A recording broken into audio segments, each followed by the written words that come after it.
Innal hamdalillah nahmaduhu wa nasta'inuhu wa nastaghfiruh wa na'udzu billahi min shururi anfusina wa min sayyiati a'malina.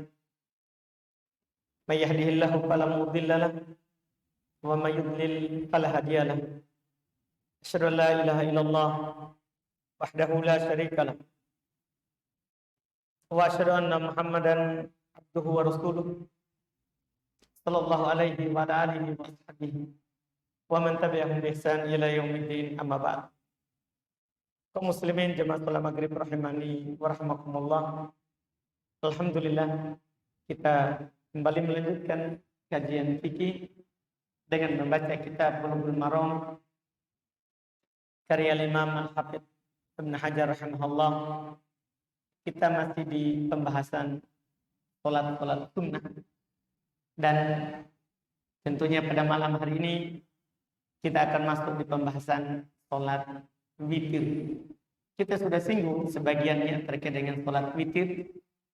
Itu yang kita telah sebutkan sebelumnya, bahwa salat witir itu boleh 1 rakaat, 3 rakaat, 5 rakaat, 7 rakaat, 9 rakaat. Itu terkait dengan salat witir jumlah rakaat. Dan kita sudah gabungkan sebelumnya terkait dengan sholat malam, yang mana Nabi SAW di sholat malam di Ramadan atau selain Ramadan itu tidak lebih 11 atau paling tinggi 13 dengan 2 rakaat ringan. Dan kita sudah sebutkan bahwa orang yang sholat lebih dari 13, itu 21 atau 23, itu juga tidak dibid'ahkan. Itu juga tidak dibid'ahkan dengan adanya dalil, dan itu yang dipahami juga oleh sahabat Nabi SAW. Sekarang kita akan melanjutkan yang terkait dengan witir, ya, di sisa masalah yang beliau ingin sampaikan di sini tentang pembahasan sholat witir. Kata beliau di hadis 369 di kitab beliau ini, kitab Bulughul Maram min adillatil ahkam. Kata beliau rahimahullah, wa ani bin Umar radhiyallahu ta'ala anhuma qala anna nabiyya sallallahu alaihi wasallam qala ij'alu akhir salatikum bil-laili witra. Muttafaqun alaih. Kata beliau dari Abdullah bin Umar radhiyallahu ta'ala anhuma, beliau berkata bahwa Nabi sallallahu alaihi wasallam bersabda, jadikan akhir salat kalian dalam salat malam itu ganjil. Jadikan akhir dari salat kalian dalam salat malam itu ganjil. Hadis ini mengesankan bahwa kalau kita nanti sudah sholat witir berarti tidak boleh lagi sholat. Karena Nabi bilang jadikan akhir sholat kalian adalah witir. Ini yang dipakai oleh orang yang mengatakan sholat witir itu tidak boleh awal malam. Tapi kita lihat beliau akan sampaikan lagi hadis yang lain. Kata beliau rahimahullah, wa an Talq ibn Ali radhiyallahu ta'ala anhu qala sami'tu Rasulullah sallallahu alaihi wasallam yaqul la witra fil lailah. Rawahu Ahmad was salasah. Riwayat Imam Ahmad dan Imam 3, maksudnya Abu Daud, An-Nasa'i dan At-Tirmidzi, kurang Ibnu Majah. Wa sahahahu Ibnu Hibban, dan disahihkan oleh Ibnu Hibban, dan memang hadis ini adalah hadis yang sahih. Karena belum dari Talq ibn Ali radhiyallahu ta'ala anhu belum berkata, saya mendengar Rasulullah sallallahu alaihi wasallam bersabda, tidak ada 2 witir dalam satu malam. Ini menjelaskan ketika kita sudah witir awal malam, tidak boleh di akhir malam. Tidak boleh kita witir di akhir malam. Terus apa yang harus kita lakukan? Dia tinggal sholat genap. Karena sholat malam itu 2 yang sudah lewat. Kata Nabi SAW, sholatul laili matna matna. Sholat malam itu dua. Jadi kita lakukan dua. Tidak perlu lagi witir. Kalau sudah witir di awal malam. Iya. Tapi bukankah Nabi bilang tadi kita witir di akhir malam? Itu masih tanda tanya. Kita baca lagi hadis setelah. Karena akan sempurna kalau sudah kita baca semua ini hadis. Yang belum bawakan terkait dengan sholat witir. Tapi sekarang kita bacaannya dulu. Ini penulis tidak terlalu teratur di sini. Setelah 2 hadis baru disampaikan lagi terkait dengan witir. Sebelum tidur, setelah tidur, ya sebentar. Tapi ini belum antarai dengan bacaan dalam sholat witir. Sudah saya sampaikan di awal kitab dulu. Bahkan kadang tidak teratur hadisnya karena penulis menulis buku ini dari hafalannya. Bukan lihat buku, tapi dari hafalannya. Jadi apa yang muncul belum tulis dalam hadis ahkam.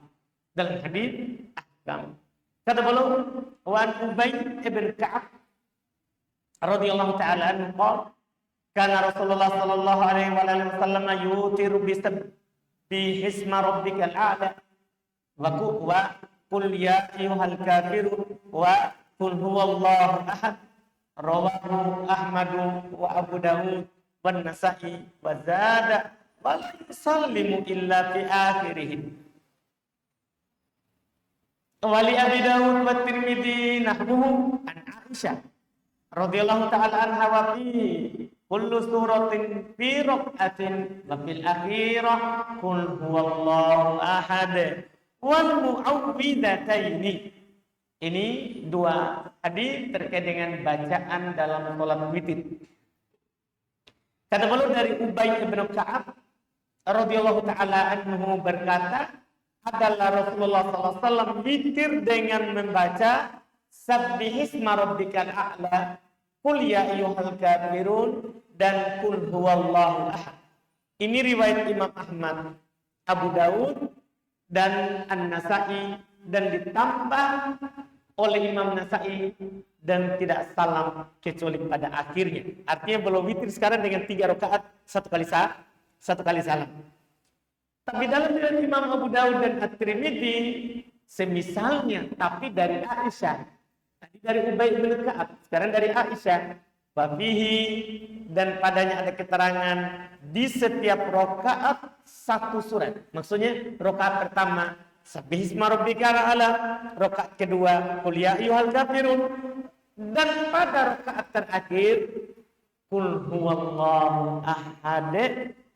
Sama sampai situ, tapi setelahnya wal mu'awwidatayn, dan 2 surat perlindungan.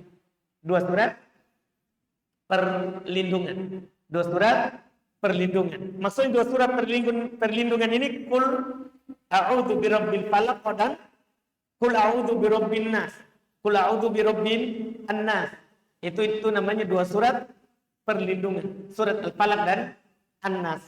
Riwayat Imam Abu Daud ini dan At-Tirmidzi ini dengan tambahan Qul huwallahu ahad dan 2 qul lagi setelahnya, ini riwayat yang disebutkan oleh para ulama sebagai riwayat yang mungkar, palsu. Yang sahih adalah yang pertama tadi. Nabi membaca 3 surat. Al-A'la, Al-Kafirun, Al-Nas, Al-Ikhlas di rakaat ketiga. Ini sahih.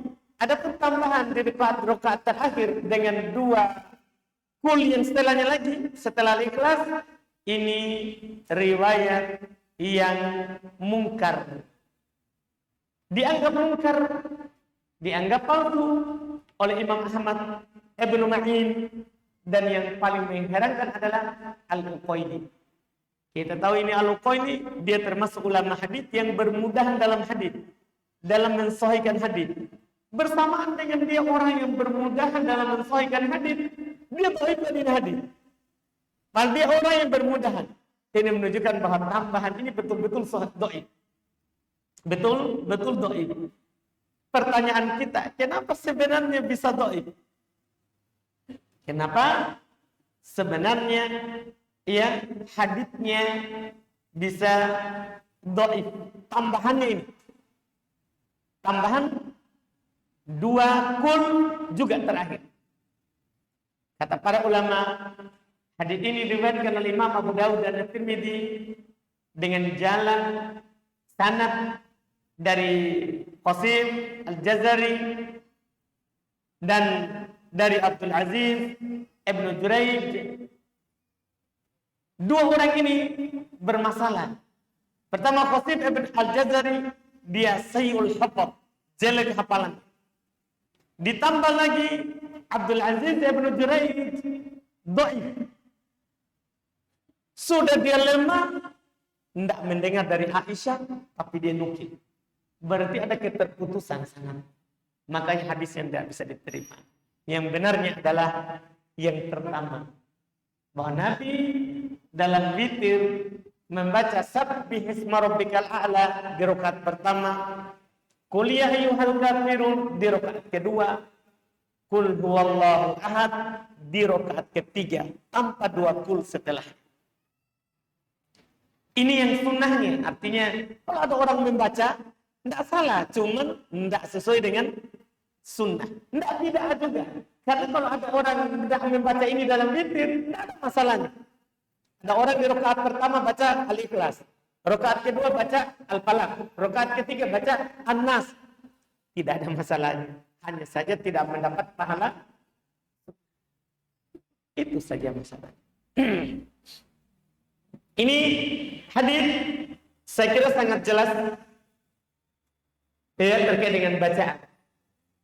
Cuman tadi perlu kita mengetahui tambahan 2 kul itu saja. Bahwa tambahan 2 kul itu adalah tidak sahih dari Nabi kita Muhammad sallallahu alaihi wasallam. Kemudian berikutnya kata beliau di hadis 373 ya, wa an Abi Sa'id Al-Khudri radhiyallahu ta'ala anhu qala anna Nabiy sallallahu alaihi wasallam qala autiru qabla an tusbihu, rawahu Muslim. Wal Ibnu Hibban man adraka subha wa lam yutir fala witr. Ini masih melanjutkan terkait dengan witir. Kita akan bicarakan sebentar waktunya dan bagaimana nanti pelaksanaannya. Di sini riwayat pertama dari Abu Sa'id Al-Khudri radhiyallahu ta'ala anhu beliau berkata, Nabi SAW bersabda, witirlah sebelum subuh. Berarti ini tadi bisa mendukung hadis yang pertama tadi. Jadikan akhir sholat kalian, malam kalian adalah witir. Di sini witirlah sebelum subuh, sebelum masuk subuh. Ini riwayat Imam Muslim. Dalam riwayat Ibnu Hibban, dan ini adalah ya sanadnya, zahirnya sahih dengan lafaz man adraka subha. Siapa yang mendapati menjumpai subuh, yaitu azan subuh, fajar. Walam yutir, dan dia belum witir, fala witrolah, maka tidak ada lagi witir untuknya. Maksudnya tidak boleh lagi witir. Kata Nabi, witirlah sebelum subuh. Artinya kalau sudah azan, tidak ada witir. Tidak ada lagi witir. Wa anhu, kita baca lagi karena semua hadis ada 4 yang belum sebutkan ini. Wa anhu, darinya juga, yaitu dari Abu Sa'id Al-Khudri. Qala, beliau berkata, qala Rasulullah SAW. Rasulullah SAW bersabda, man nama anil witri aw nasiyahu falyusolli idza asbaha aw dah. Masya Allah. Rawahul khamsah ila Nasa'i. Kata beliau dari Abu Sa'id Al-Khudri, beliau berkata Rasulullah SAW bersabda, siapa yang tertidur dari witir, ini akan berlawanan dengan hadis tadi. Siapa yang masuk subuh belum witir, tidak ada witir. Ini lain lagi. Siapa yang tertidur dari witir atau dia lupa, maka hendaklah dia sholat witir jika masuk waktu subuh atau jika dia ingat. Nah, ini agak bertentangan dengan tadi sedikit. Apa yang harus bisa kita ambil nanti ini dari hadis ini? Insya Allah berikut akan kita sebutkan sebentar fikihnya. Ini hadis riwayat Imam 5 kecuali An-Nasa'i. Berarti riwayat Imam Ahmad, Abu Daud, At-Tirmidzi, Ibnu Majah. Yang tidak mengeluarkannya adalah Imam An-Nasa'i. Seperti yang belum katakan. Dan ini hadis sahih. Hadis ini adalah hadis yang sahih. Iya, juga.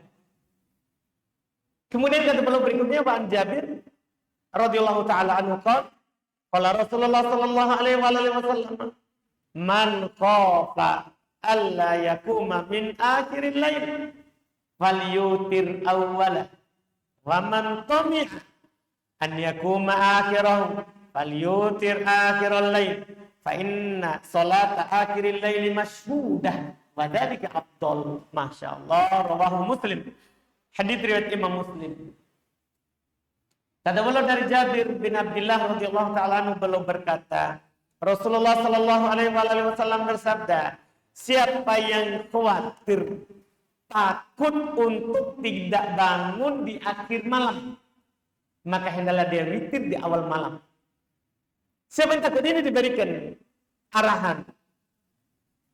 Kita semua tahu diri kita. Kita ini ringan nggak di akhir malam atau berat untuk bangun. Kan kita sendiri tahu diri kita. Maka kata Nabi, siapa yang khawatir terhadap dirinya bahwasanya dia tidak akan bangun di akhir malam, maka hendaklah dia witir awal malam. Wa man tami'a, dan siapa yang sangat berharap dan yakin dia akan bangun di akhir malam, maka hendaklah dia witir di akhir malam. Karena sesungguhnya sholat di akhir malam itu dipersaksikan. Dan itu adalah lebih utama. Jadi jelaskan. Tapi bagi yang yakin dia akan bangun. Ini kata Nabi. Ini riwayat Imam Muslim. Satu hadis lagi.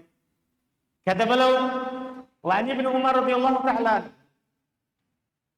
qala Anin Nabi sallallahu alaihi wasallam qala, "Idza tala'al fajr faqad dhahaba kullu salatil lail wal witr fa'autiru qabla tulu'il fajr." Pendukung dari hadis tadi yang di atas. Rawahu Tirmidzi, yani hadis riwayat Imam At-Tirmidzi rahimahullahu taala, ya, beliau berkata dari Abdullah bin Umar radhiyallahu taala anhu, beliau berkata dari Nabi sallallahu alaihi wasallam bersabda, jika fajar telah terbit, maka telah hilang seluruh salat malam dan juga witir. Maka witirlah kalian sebelum terbitnya fajar. Hadits ini, sebagaimana yang kita dengar, rawahu Tirmidzi, diriwayatkan oleh Imam At-Tirmidzi. Hanya saja yang disebutkan oleh para ulama, yang benarnya ini adalah bukan perkataan dari Nabi, tapi ini adalah perkataan dari Abdullah ibn Umar radhiyallahu taala anhu. Awalnya kata idza tala al-fajr faqad dhahaba kullu salatil lail wal witr. Awal ini ucapan Ibnu Umar. Ini dikenal dalam istilah mustalah hadis mudraj. Bukan perkataan Nabi tapi disisipkan di dalam. Disisipkan di dalamnya oleh rawi. Jadi sampai di situ itu ucapan Ibnu Umar. Jika sudah terbit fajar, maka telah hilang semua salat malam dan witir. Fa'autiru qabla tulu'il fajar. Kalau ini ucapan Nabi. Dan witirlah sebelum salat fajar. Sebelum salat subuh. Ini yang benar dari ucapan Nabi dan ini sesuai dengan lafaz Muslim tadi. Autiru qabla an tusbihu. Witirlah sebelum kalian masuk waktu subuh. Hadis-hadis ini, dengan ini tadi yang kita bahas itu, sudah selesai tentang sholat witir. Setelahnya itu adalah kita akan masuk di pembahasan sholat sunnah duha. Apa yang kita bisa ambil tadi di hadis-hadis tadi yang belum sebutkan? Kita baca dari awal sampai tadi yang paling terakhir, ya, nomor 376. Pertama membicarakan waktu sholat witir itu sendiri. mayoritas ulama rahimahumullah menjelaskan bahwa sholat witir itu ada awal, ada akhir. Awal sholat witir adalah setelah sholat isya. Ini penting sekali ini ucapan. Setelah sholat isya. Walaupun isyanya di jamak ke maghrib, jamak takdim. Mungkin bisa dipahami ini. Jadi akhir dan awal waktu sholat witir setelah sholat isya. Ini ucapan lebih bagus daripada mengatakan setelah masuk waktu isya. Ini beda. Nanti yang akan kita ambil kalau kita ditanya, bagaimana kalau saya jamak takdim? Saya jamak, saya sedang musafir, atau lagi ada hujan, boleh menjamak sholat maghrib isya. Saya sholat maghrib. Setelah sholat maghrib, saya sholat isya. Boleh nggak witir? Saya lagi jamak takdim. Ya, di safar ataupun di mukim. Di safar, karena kita boleh jamak takdim dan takhir. Di mukim, kita lagi ada udzur. Lagi banjir, lagi lumpur, lagi hujan, angin kencang. Semua itu sebab yang membolehkan untuk dijamak maghrib isya. Karena waktunya berdekatan. Waktunya berdekatan. Iya. Ketika seorang sudah sholat maghrib, kemudian dia jamak isya ke maghrib, ke waktu maghrib, maka dari pendapat mayoritas ini terkait dengan awal waktu maghrib, berarti sholat witir. Awal waktu witir adalah setelah sholat isya, berarti sholat witir sudah boleh dilakukan. Setelah kita sudah jamak takdim tadi. Itu pendapat mayoritas. Itu terkait dengan awalnya. Ada juga mayoritas berpendapat ketika terbit fajar. Kapan fajar terbit itu adzan subuh, masuk waktu subuh, maka berakhir waktu sholat witir. Dengan dalil tadi dari riwayat Imam Muslim yang tadi kita baca, autiru qabla an tusbihu. Berwitirlah sebelum masuk waktu subuh. Juga ada hadis dari Nabi sallallahu alaihi wasallam juga. Kata beliau, "Idza qasyita subh fa'autir bi wahidah." Jika kamu takut masuk waktu subuh, maka witirlah dengan satu rakaat. Witirlah dengan satu rakaat. Misalnya kita bangun, ini sudah mulai mendekati waktu subuh, kita adalah waktu tinggal sedikit, maka witir dengan satu rakaat. Ini menunjukkan adalah Nabi bilang ketika kamu khawatir akan masuk waktu subuh, kamu takut masuk waktu subuh, witir dengan satu. Berarti batas akhir kapan? Waktu subuh. Lebih jelas lagi, ada yang disebut dalam hadis Abi Basrah Al-Ghifari. Dia berkata, "Ma baina salatil isya ila salatis subh." Terkait dengan witir adalah antara sholat isya sampai sholat subuh.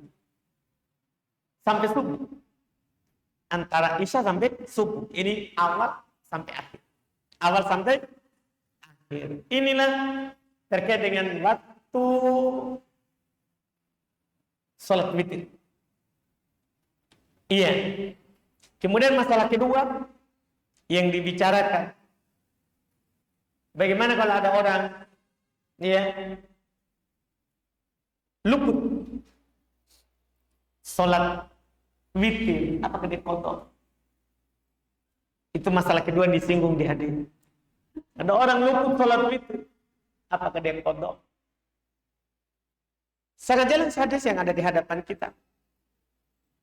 Menama anil witir, siapa yang ketiduran dari sholat witir, dia biasa lakukan tapi ketiduran. Dia biasa bangun akhir malam, qadarullah, ketiduran, ruhnya tidak kembali, adzan baru kembali. Iya, luput, ketiduran dari sholat witir. Kata Nabi, falyusalli idza asbah. Maka tidak apa-apa dia sholat ketika sudah masuk waktu subuh. Atau zakat ketika dia ingat. Kalau dia lupa. Ini pertama menunjukkan bahwa sholat witir itu boleh dikodok jika kita biasa melakukannya. Sholat witir itu boleh dikodok kalau kita biasa melakukannya. Itu faedah pertama. Itu adalah faedah pertama. Ini merupakan pendapat Abu Hanifah. Ya. Ini adalah merupakan pendapat yang dipegang oleh mereka. Walaupun di sana ada juga yang berpendapat tidak kodok. Seperti Imam Malik, satu riwayat dari Imam Ahmad, satu riwayat juga dari Imam Syafi'i. Begitu. Cuma satu riwayat juga dari mereka adalah kodok. Ini satu riwayat, satu pendapat, bahkan yang terkenal dari Imam Syafi'i adalah boleh dikodok. Dan ini juga satu riwayat dari Imam Ahmad adalah kodok. Dan ini yang benarnya tentunya, karena walaupun Imam Abu Hanifah bilang lah kodok, tapi hadis ada di hadapan kita. Hadis ada di hadapan kita. Jelas Nabi mengatakan, siapa yang ketiduran atau lupa dari sholat witir, maka dia sholat ketika sudah masuk subuh atau dia sholat ketika dia ingat. Ini jelas. Pertanyaannya berikutnya adalah, bagaimana cara kodoknya? Apakah kita kodok tetap witir atau genap? Masalahnya ini sudah siang, tidak malam lagi. Kapan sudah masuk subuh itu sudah tidak malam lagi. Sementara witir itu kan sholat malam, bukan sholat siang. Di sini para ulama berselisih pendapat. Ada yang mengatakan sholat seperti sholat witir. Ada juga mengatakan enggak, dia sholat qadha dalam keadaan genap. Dia sholat qadha dalam keadaan genap. Dan ini yang benar, insya Allah dia qadha boleh di siang hari dan dia melakukan sholat dengan genap, iya, tidak ganjil lagi, dengan niat qadha sholat witir, Ini dari pendapat para ulama, wallahu alam, yang kuat dalam masalah cara mengqadhanya. Kemudian yang berikutnya yang disinggung di hadis tadi, kapan waktu witir yang paling utama? Kapan waktu utama untuk melaksanakan sholat witir? Dalam hal ini, para ulama karena ada melihat hadis berbeda-beda lafadznya, sebagaimana yang kita dengar tadi, ada mengatakan awal malam, ada mengatakan akhir, jadikan terakhir. Dari hadis-hadis itu, para ulama berselisih pendapat terkait dengan hal ini. Ada mengatakan utama awal malam, ada mengatakan utama akhir malam, ya. Dan yang benar ini adalah tergantung keadaan kita. Karena semuanya boleh dilakukan. Semuanya boleh dilakukan. Iya. Bagi siapa yang yakin dirinya akan bangun di akhir malam, maka paling utama di akhir malam. Paling utama di akhir malam. Ini disebut oleh mayoritas ulama rahimahumullah. Kenapa bisa kita katakan itu? Karena Nabi mengatakan ini afdal. Ini lebih utama. Di hadis yang kita baca tadi. Tapi Nabi bilang di awal, bagi siapa yang memang yakin untuk bangun di akhir malam, itu syaratnya.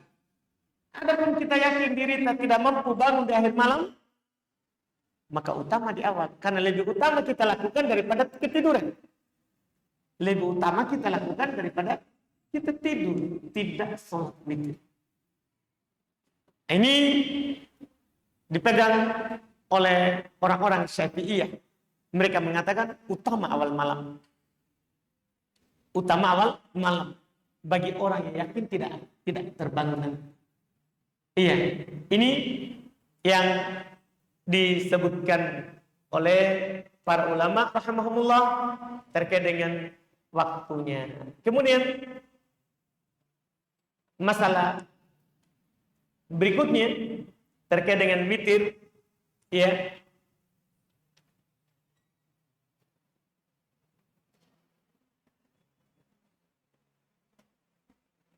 Yang tidak ada di hadis, tidak ada di hadis, yaitu apa yang kita baca setelah witir. Ini luput dari beliau untuk menyebutkannya, karena sudah selesai ini tentang witir, tapi belum ada itu pembahasan. Apa yang dibaca setelah kita selesai dari witir, awal malam atau akhir malam? Datang untuk menjelaskan masalah ini, kita sebutkan hadis riwayat Imam Ahmad dan selainnya dari Abdurrahman ibn Abza dari Nabi Sallallahu Alaihi Wasallam. Beliau berkata, "Kana yutir." Ani Nabi Sallallahu Alaihi Wasallam kana yutir bisabbih isma rabbikal a'la wa qul ya ayyuhal kafirun wa qul huwallahu ahad. Adalah Nabi witir dengan membaca sabbih isma rabbikal a'la rakaat pertama, dan qul ya ayyuhal kafirun rakaat kedua, dan qul huwallahu ahad rakaat ketiga. Setelahnya fa idza sallama, apabila Nabi salam, assalamualaikum warahmatullahi, assalamualaikum warahmatullahi, qala, maka beliau berkata, subhanal malikil quddus, subhanal malikil quddus, subhanal malikil quddus 3 kali. Wa rafa'a biha sautahu, dan Nabi angkat suaranya. Maksudnya ini dijaharkan. Ini sekaligus bacaan dan caranya. Ya, Nabi kalau sudah witir salam, beliau baca 3 kali. Subhanal malikil quddus, subhanal malikil quddus, subhanal malikil quddus 3 kali dengan suara dikeraskan. Dengan suara dikeraskan. Hadis ini adalah hadis sahih, disahihkan oleh Syekh Mukbil rahimahullah taala, ya, terkait dengan bacaan setelah witir. Terkait dengan bacaan setelah witir. Dengan ini sudah selesai pembahasan terkait dengan sholat witir. Adapun jumlah rakaatnya kita tidak perlu ulang lagi karena sudah lewat pembahasannya di pembahasan sholat malam dan sholat tarawih. Sholat malam dan sholat tarawih. Alhamdulillah. Berikutnya itu adalah sholat duha. Insya Allah kita akan ambil di pertemuan kita yang akan datang. Alhamdulillah. Kalau ada pertanyaan boleh diajukan.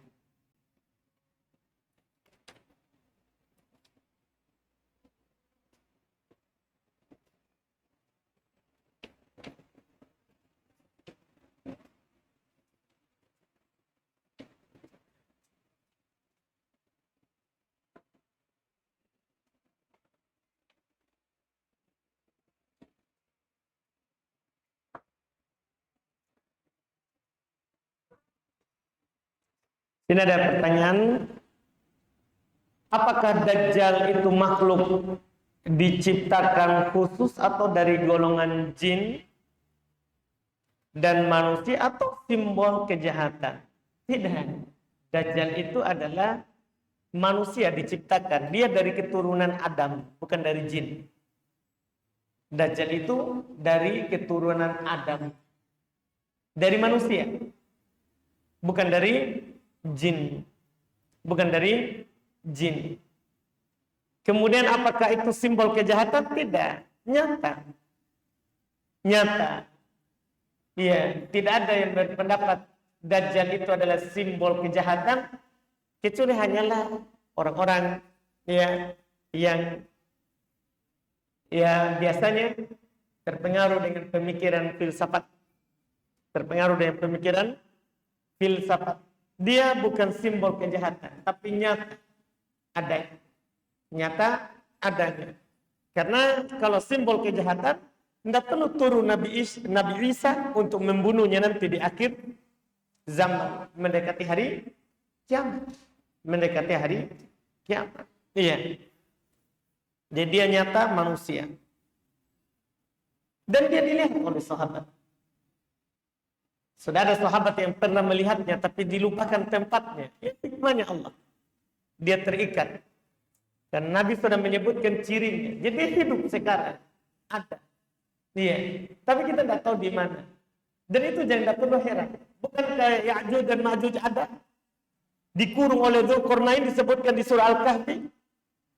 Ada orangnya. Tapi kita tidak tahu di mana itu. Dikurung. Allah yang tahu. Kita belum diperlihatkan, tentunya ada hikmah. Ada hikmahnya. Dan dia akan keluar nanti di akhir zaman. Berbuat kerusakan di atas muka bumi. Mereka memerangi semua orang. Sehingga dia yakin tidak ada lagi orang yang berani mengalahkannya dan bisa mengalahkannya. Akhirnya dia perangi penduduk langit. Diarahkan panahnya ke atas seluruh mereka. Dan ternyata dia jatuh menghujangi mereka sesuatu wabah yang membakar mereka dan menghanguskan mereka seluruhnya dan seluruhnya binasa. Dan kewajiban kita adalah beriman. Kata para ulama, di antara yang mengatakan seperti itu ada Syekh Ibnu Utsaimin, walaupun antum tidak lihat kita beriman. Kadang-kadang sesuatu itu kita tidak lihat tapi kita wajib percaya akan adanya. Di antara beliau bilang, ada di dirimu itu yang kamu tidak lihat tapi kamu percaya ada. Ruhmu. Ada dalam dirimu ruhmu. Tapi kamu tidak lihat. Ruhmu itu yang mana? Dan di mana? Dan di mana? Tapi kamu tidak lihat. Kita percaya itu ada.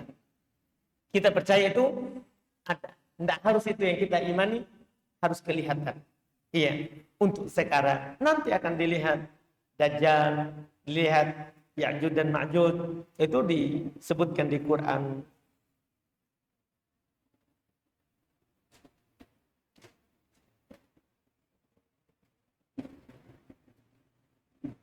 Apa hukum dan batasan menghadiri jika diundang oleh orang terdekat atau kerabat dalam acara maulidan, dalam cara maulid mereka? Ya, tidak boleh kita hadiri acara maulid. Tidak boleh kita hadiri acara maulid. Walaupun itu orang terdekat. Dari situlah kita bisa menjelaskan. Kalau kita tidak bisa mengatakan bahwa maulid itu adalah tidak ada syariatnya, kita tidak bisa memberikan kepuasan untuk dia supaya dia terima. Bilang saja, kalau saya tidak berpendapat ada maulid. Kalau saya tidak berpendapat ada maulid. Kalau kita ditanya, kenapa? Karena Nabi tidak merayakan maulidnya. Abu Bakar tidak merayakan maulidnya. Umar tidak merayakan maulidnya Nabi. Ya, Utsman tidak. Ali tidak. Terus siapa yang merayakannya? Maulid itu dirayakan oleh pertama sekali di dunia ini dalam agama ini adalah orang-orang Syiah Rafidhah. Orang-orang Syiah Rafidhah. Mereka barengi dengan bid'ah-bid'ah yang lain, perayaan maulid yang lain. Karena bersama dengan maulid Nabi, dia juga memunculkan maulidnya Ali, maulidnya Fatimah, maulidnya Hasan, maulidnya Husain. Diadakan juga perayaan yang di Karbala, yang mereka pukul-pukul badannya, kepalanya dia lukai. Semua ini dimunculkan oleh mereka. Oleh Syiah Rafidhah waktu mereka berkuasa, yaitu di atas dinasti Fatimiyah yang mereka namakan seperti itu, mereka namakan seperti itu. Kemudian bidah ini runtuh dan roboh bersamaan dengan robohnya kekuasaan daulah Fatimiyah itu sendiri, kemudian hilang. Setelah itu disuburkan dan dimunculkan oleh orang-orang sufi, para penyembah kubur. Na'udzubillah. Mereka lah yang memunculkan ini bid'ah buruk ini, dan mereka lah yang membelanya setelah itu. Mereka membelanya, yang membela dan membesarkan maulid itu orang sufi. Orang sufi yang mengaku karena cinta kepada Nabi. Yang anehnya, Nabi larang sembah kubur, mereka sembah kubur, tapi maulid dirayakan. Mengaku cinta kepada Nabi. Itu adalah pengakuan dari mereka. Dan kita tidak berpendapat akan adanya maulid. Maulid bukan bagian dari syariat Islam.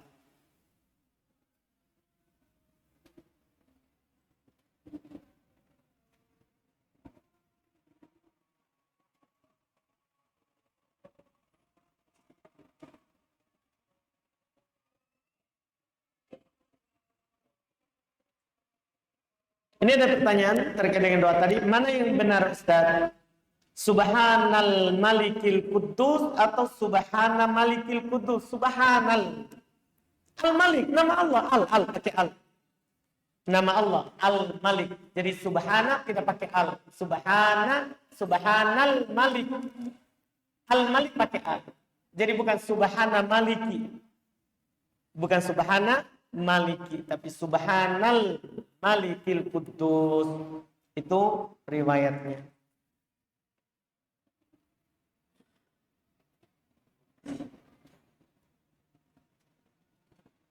Sini ada pertanyaan, Masya Allah. Ustaz, sebutkan 5 kondisi darurat. Masya Allah. Pertama, kalau kita tidak lakukan akan hilang akal. Kedua, kalau akan hilang nyawa. Ketiga, kalau akan hilang kehormatan. Keempat, akan hilang harta. Kelima, akan hilang agama. Itu alasan yang dinamakan darurat. Selain itu disebut hajah. Disebut kebutuhan. Selain darurat dan hajah disebut keindahan saja. Dan yang boleh kita melanggar, hal yang tidak boleh itu kalau dia darurat atau memang hajah. Darurat atau memang dibutuhkan. Itu boleh. Adapun hanya sekadar tahsiniyah, hanya ini pelengkap keindahan, tidak boleh kita melanggar gara-gara itu. Tidak boleh kita melanggar gara-gara itu. Saya contohkan masing-masing satu saja anggap. Yang dua pertama darurat. Kita lagi kelaparan, tidak ada sesuatu apa-apa. Kalau kita tidak, yang ada cuma bangkai saja. Kalau kita tidak makan, kita mati. Iya, tapi kalau kita makan itu haram karena bangkai. Maka boleh kita makan karena darurat untuk menjaga nyawa. Untuk menjaga nyawa. Iya. Hajiyat dibutuhkan. Bukan perkara darurat, tapi dibutuhkan. Dicontohkan masa kita sekarang ini ada foto KTP, foto paspor, foto nikah, buku nikah. Itu dibilang hajat, dibutuhkan. Tidak bisa kita bilang, tidak mau ke foto Pak Imam, harum foto bagi saya. Ini dibutuhkan. Supaya ditahu, ini fotomu atau foto orang lain dipasang. Jangan sampai kamu yang menikah, tapi orang lain suaminya orang. Iya. Jadi ini namanya hajat, dibutuhkan. Boleh. Foto itu haram, tapi karena dibutuhkan, boleh dilakukan. Boleh dilakukan. Itu namanya hajat. Ada tahsin, bukan darurat, bukan hajah. Bukan darurat, bukan hajah. Wallahu alam.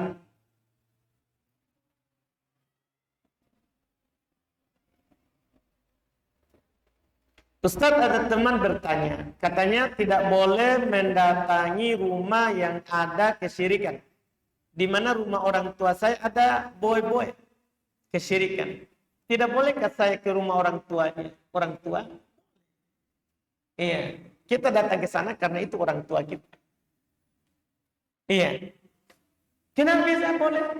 Allah Subhanahu wa taala katakan di Quran, "Wa in jahadaka ala an tusyrika bima laysa laka bihi ilm fala tuti'huma wa sahibuhuma fid dunya ma'ruf." Kalau orang tuamu itu memaksa kamu untuk melakukan kesyirikan yang kamu tidak punya ilmu di situ, tidak boleh itu. Tidak ada ilmunya untuk menduakannya dengan Allah. Jangan kamu taati keduanya. Tapi tetap temani dia di dunia dalam keadaan ma'ruf. Jadi ini yang tidak boleh kita syirik. Tapi karena dia orang tua kita, kita temani. Kita temani. Kita tetap datang ke orang tua kita. Kita tetap datang kepada orang tua kita sambil kita dakwakan, kita doakan supaya dia bisa berlepas dari hal tersebut.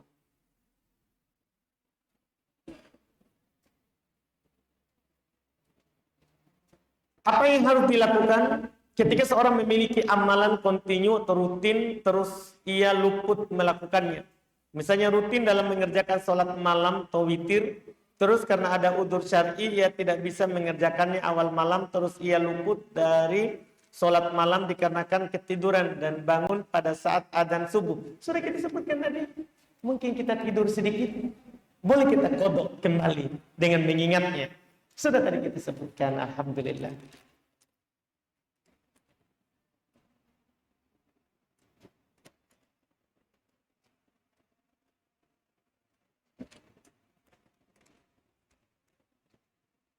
Mana yang wajib ditunaikan dulu?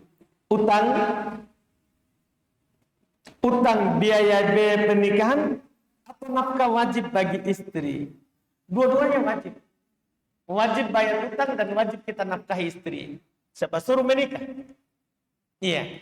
Jadi wajib bagi kita bayar utang jika sudah jatuh tempo dan wajib kita nafkahi istri kita. Iya. Sesuai dengan kemampuan. Sesuai dengan kemampuan.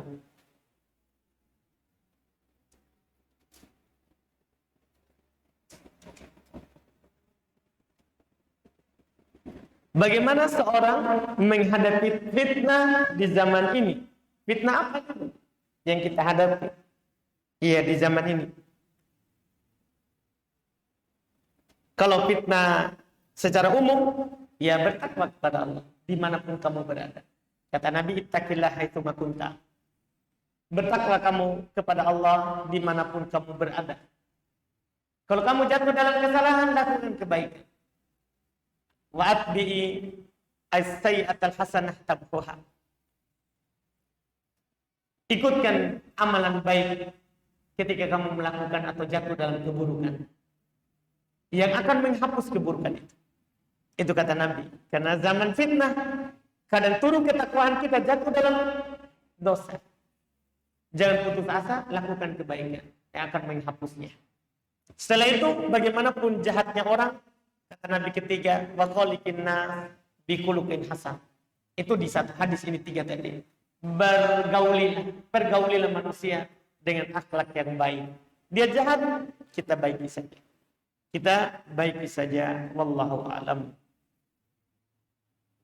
Ketika kita lupa sholat isya dan baru ingat ketika sudah masuk sholat subuh, yang mana kita dahulukan? Apakah qadha dulu atau sholat subuh dulu?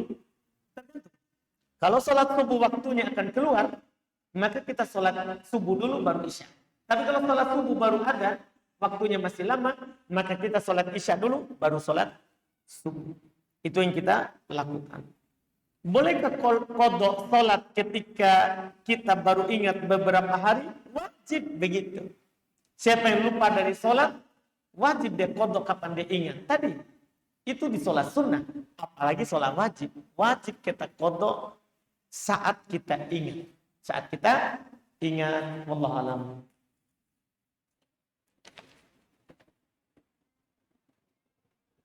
Saya sering berteriak memanggil tukang sayur, ikan atau tukang bubur. Takutnya keburu pergi. Apakah suara saya termasuk aurat? Tidak. Suara perempuan yang tidak boleh itu adalah suara yang dilembutkan. Dia ngomong sama tukang sayur seperti ngomong pada suaminya di ranjang. Itu yang tidak boleh. Itu yang dilarang. Itu yang dilarang. Itu kan sudah diukur di Quran ya. Ya, sudah diukur di Quran. Ya, terkait dengan hal tersebut ya. Terkait dengan suara yang ditanyakan oleh penanya. Allah Subhanahu wa taala katakan, "Fala taqda'na bil qaul." Jangan sekali-sekali kamu ya menghaluskan dalam berbicara. Kenapa bisa? fayatama'alladzi fi qalbihi marad, maka akan timbul hasrat, syahwat di dalam hati orang yang ada sakit. Ada orang punya penyakit, bukan melihat perempuan, dengar suaranya saja sudah bangkit. Suara-suara yang ini, yang dilembutkan, suara mendayu, pokoknya seperti orang yang merayu laki-laki. Iya, tidak boleh. Wa qulna, kemudian setelah itu Allah katakan, ini di surat Al-Ahzab ayat 32. Wa qulna qaulan ma'rufa, tapi ucapkanlah perkataan yang baik, yang biasa orang. Kalau panggil Mas Sayur bagaimana? Begitu. Jangan panggil Mas seperti panggil suami. Itu yang dilarang. Tapi panggillah tukang sayur itu seperti yang uruf. Kebiasaan orang di masyarakat. Gimana itu? Contohnya. Oh, ibu-ibu tahu ya? Bapak-bapak tidak tahu. Siapa yang bisa contohkan? Di mana suara itu? Kita bapak-bapak. Apa? Pabalu? Sambalu? Baiklah. Iya. Jangan dilembutkan. Tapi kalau antum laki-laki tidak ada masalah. Iya. Jadi itu yang dikatakan oleh Allah Subhanahu wa ta'ala. Jadi kalau kita panggil tukang sayur dengan biasa, seperti orang-orang yang lain, tidak ada masalah. Kemudian berikutnya, istri saya begitu pintar. Masya Allah. Jika dia bertanya tentang pelajaran yang telah dilalui, yang baru ia pelajari, saya tidak bisa menjelaskannya. Bagaimana cara saya menyikapinya, Ustaz? Suruh tanya ke Ustaz. Karena begitu, memang haknya istri adalah untuk diajarkan oleh suami. Itu sudah haknya istri. Kalau kita tidak menunaikan ini hak, berdosa kita sebagai suami. Kalau kita tidak mampu, bawa dia ke tempat belajar. Biarkan dia bertanya kepada Ustaz. Iya. Dan itu dilakukan oleh generasi terbaik. Ketika di antara mereka bilang ke istrinya, begini model. Istrinya bilang, saya tidak mau. Enggak. Pernah ada seorang istri bertanya kepada suaminya. Dia bilang, bagaimana ini? Dia bilang, coba kamu pergi tanya Rasulullah. Dia tanya suaminya, dia bilang, tanya langsung ke Rasulullah. Akhirnya dia pergi. Dia bertanya langsung kepada Rasulullah. Ini istrinya Abdullah. Iya, dia pergi bertanya langsung kepada Rasulullah. Ternyata di pintu ada juga seorang perempuan yang lain memiliki kebutuhan yang sama. Suaminya juga dia tanya, tidak tahu. Akhirnya dia juga datang bertanya kepada Rasulullah. Artinya itu ada cara. Kalau kita tidak bisa jelaskan, suruh dia tanya sama Ustaz. Atau kita tanyakan pertanyaannya kepada Ustaz, kepada orang yang tahu. Daripada kita biarkan istri kita seperti itu, dia penasaran, tidak tahu masalah, lebih baik kita arahkan ke yang tahu. Saya sering sholat diganggu oleh anak saya. Hingga kadang aurat saya tersingkap. Bagaimana hukumnya? Apakah wajib saya sholat? Apakah wajib saya sholat sahwi? Tidak ada sholat sahwi. Sujud sahwi mungkin. Kan tidak ada sholat sahwi. Iya, sujud sahwi mungkin, kata penanya ini. Tidak. Kalau kita diganggu dalam sholat, jaga saja semampunya. Kalau ada hal-hal yang tidak mampu kita lakukan dalam sholat, itu dimaafkan. Fattaqullaha mastata'tum, kata Allah, bertakwa kepada Allah semampu kalian.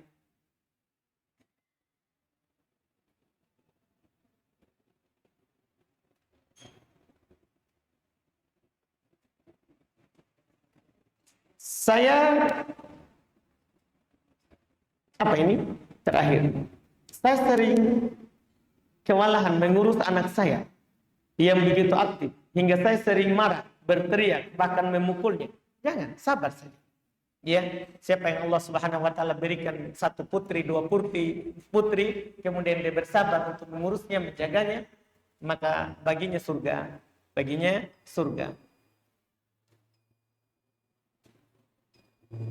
Baik, sudah bunyi, alhamdulillah. Sisa satu, tapi kita cukupkan. Alhamdulillah. kita cukupkan. Alhamdulillah, semoga bermanfaat. Insyaallah kita lanjut lagi di pertemuan akan datang. Subhanaka hamdik, asyhadu an la ilaha illa anta, astaghfiruka wa atubu ilaik. Assalamualaikum warahmatullahi wabarakatuh.